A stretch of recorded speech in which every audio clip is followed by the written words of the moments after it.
దేవుని ఘనమైన నామమునకు స్తోత్రములు. ఈ వాగ్దానం వింటున్న మీకందరికీ మన ప్రభువును ప్రియ రక్షకుడైన యేసుక్రీస్తు నామములో శుభములు, మా హృదయపూర్వకమైన వందనములు తెలియచేస్తున్నాము. ఈరోజు దేవుని వాగ్దానం లూకా శుభవార్త 2వ అధ్యాయము 10వ వచనం. భయపడకుడి, మహా సంతోషకరమైన సువర్తమానము మీకు తెలియచేయుచున్నాను.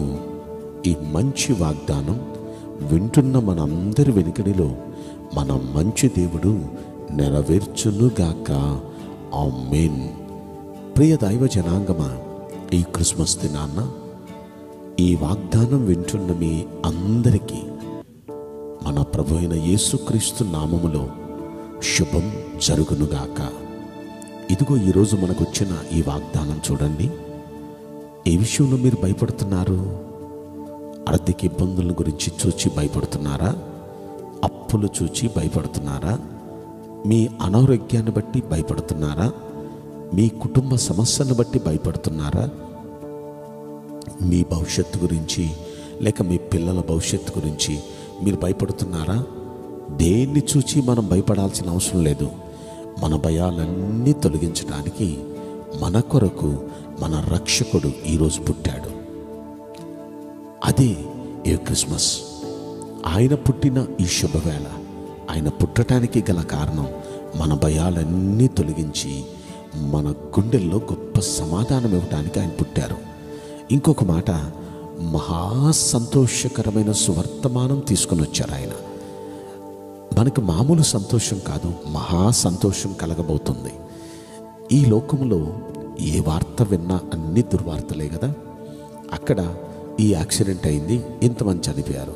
ఫ్లైట్ యాక్సిడెంట్ అయింది, ఇంతమంది చచ్చిపోయారు. బస్ యాక్సిడెంట్ అయింది, ఇంతమంది చచ్చిపోయారు. లేకపోతే ఫలానా కరోనా వల్ల ఇంతమంది చచ్చిపోయారు. లేకపోతే ఫలానా ఈ విధమైన భూకంపం వచ్చి ఎంతమంది చచ్చిపోయారు. లేకపోతే సునామీ వచ్చి ఎంతమంది చనిపోయారు. లేకపోతే తుఫాన్ వచ్చి ఎంతమంది చనిపోయారు. లేచిన కానుండి పడుకునే వరకు ఇప్పుడు టీవీలో ఇదే వార్తలు, రేడియోలో ఇదే వార్తలు, న్యూస్ పేపర్లో ఇదే వార్తలు. ఎప్పుడు చెడ్డ వార్తలే. లోకమంతా చెడ్డ వార్తలతో నిండిపోయింది. అయితే అయ్యా, సంతోషకరమైన సువార్త ఈ లోకంలో ఏదీ లేదు. యేసుక్రీస్తు ప్రభు ఆయన శుభవర్తమానం తీసుకొని వచ్చారండి ఈ లోకానికి. సర్వలోకానికి సంతోషం ఇవ్వటానికి ఆయన వచ్చారండి. అయితే మానవునికి భయం ఏర్పడటానికి గల కారణం ఏంటి? ఆదాము హవ్వలను చేసినప్పుడు ఏదైనా వనంలో వారెప్పుడు సంతోషంగా అటు ఇటు ఆడుతూ పాడుతూ తిరుగుతూ ఉండేవారు. అయితే ఎప్పుడు ఆడుతూ పాడుతూ ఉండేవారు. ఒక రోజున వారికి భయం ఏర్పడింది. ఆ భయం ఏర్పడటానికి గల కారణం ఏంటి? దేవుడు వద్దన్న పని చేశారు. ఆ చెట్టులో ఒక చెట్టులో చూపించి ఈ చెట్టు ఫలాన్ని తినొద్దు అని చెప్పారు. ఆ చెట్టు ఫలాన్ని వాళ్ళు తిన్నారు. ఏ రోజు తిన్నారు? ఇక వారిలో భయం ప్రారంభమైంది. భయం మాత్రమే కాదు, ఆ భయం వారిని దాక్కునేటట్టు చేసిందండి. ఇంతకీ వారు భయం పట్టడానికి గల కారణం పాపమే. ఆజ్ఞ అతిక్రమించటమే పాపం. ఎప్పుడు పాపం చేశారో ఇక భయం స్టార్ట్ అయింది. ఇక దాక్కోవటం స్టార్ట్ అయింది. అందరితో ఆగలేదు. దాని పర్యవసానముగా శాపాలు స్టార్ట్ అయింది. ప్రియ దైవ జనాంగమా, ఈ శాపాలకి గల కారణం పాపమే కదా. ఈ భయానికి గల కారణం పాపమే కదా. ఈ రోజున ప్రపంచం ఇలాగే భయాల్లో ఉండటానికి గల కారణం పాపమే. శాపగ్రస్తమైన జీవితం అనుభవించడానికి గల కారణం పాపమే. రోగాలు అనుభవించడానికి గల కారణం పాపమే. అయితే ఈ పాపం పోగొట్టేవాడు ఎవరైనా ఉన్నారా? ఈ లోకంలో ఇప్పటి వరకు ఎవ్వరూ ఆయన పాపం పోగొట్టే అధికారం కలిగిన వారు ఎవరు లేరు. అయితే పాపములు పోగొట్టడానికి మనుష్య కుమారునికి అధికారం ఉంది. ఎలాగో మీకు చెప్తాను. ఒకానొక సమయంలో ఆయన ఒక ఇంట్లో ఉన్నారు అన్న సంగతి ఆ గ్రామానికి తెలిసి మొత్తం ఆ గ్రామ ప్రజలంతా ఆ ఇంటికి వచ్చేసి కూర్చొని ఆయన మాటలు వింటున్నారు. క్రిక్కిరిసిపోయింది ఇల్లంతా. అప్పుడు కొంతమంది పెద్దలు వాళ్ళు ఏం చేశారంటే, ఒక వ్యక్తి చావు బ్రతుకుల మధ్య పక్షవాతంతో ఉంటే ఆ వ్యక్తిని పరుపుతో పాటు తీసుకుని వచ్చేశారు యేసయ్య ఉన్న ఇంటి దగ్గరికి. లోనకి తీసుకువెళ్ళడానికి అవకాశం లేదు. అలాంటి పరిస్థితుల్లో వారు చేసిన పని ఏంటంటే ఇంటి యజమాని దగ్గరికి వెళ్ళి, అయ్యా మీరు ఓకే అంటే ఈ యేసుక్రీస్తుకు ముందు కొంచెం ఖాళీ ఉంది, పైకప్పు కోసేసుకొని ఆ ఖాళీలోకి వీడు దించుదామనుకుంటున్నాం. ఎందుకంటే వీడు కాసేపటికి చచ్చిపోతాడేమో అని భయంగా ఉంది. వీడు చావక మునుపు యేసయ్య బ్రతికిస్తాడు, బాగు చేస్తాడని ఒక నమ్మకం.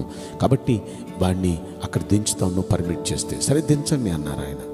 ఆ పైకప్పు కోసేసి యేసయ్య ముందుకు దించారు. వెంటనే యేసయ్య ఏమన్నారు చెప్పనా, నీ పాపములు క్షమించవని నువ్వు లేచి నీ పరిపెత్తుకున్నాడు అన్నారు. ఎప్పుడైతే ఆ మాట అన్నారో వెంటనే వాడు దిగ్గున లేచి వాడు పరిపెత్తుకొని నడవటం, పరిగెత్తడం స్టార్ట్ చేశాడు. ఎలా జరిగిందండి? ఆశ్చర్యపోతున్నారు అక్కడున్న వారంతా.